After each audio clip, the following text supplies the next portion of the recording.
انا مش عيله وياك يا مرسي عشان تخاصمني. قوم يا اخويا، قوم يا اخويا. مش عايزه اعيط هنا، مفيش بتعيط.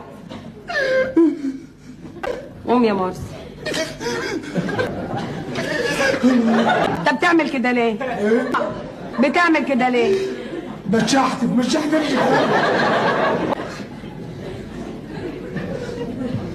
دراع روح، مش هعرف اجاوب. جاوب بلسانك.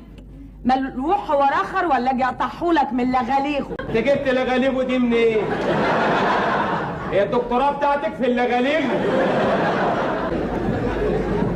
هتقطعه له من لغاليغه؟ كل واحد يخلي باله من لغاليغه. انت عارف بعد عنك البني ادم يبقى قاعد في امان الله ما يلاقيش لغاليغه. اي واحد لغاليغه هتروح منه انا ماليش دعوه. وانا بعد كده هاجي المدرسه واسيب لغاليغي في البيت. وما نعم يا اختي.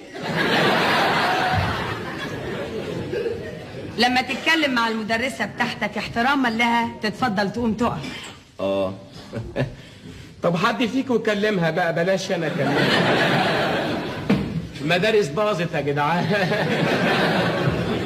بتقول لي اقف، بتقول لي اقف بعد 14 سنه خدمه في ثانوي، بتقول لي اقف.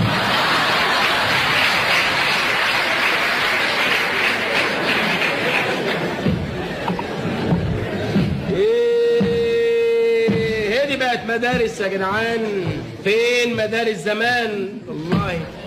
وفين رجال رفاعة الطهطاوي؟ فين ايام رفاعة الطهطاوي؟ يا سلام يا سلام.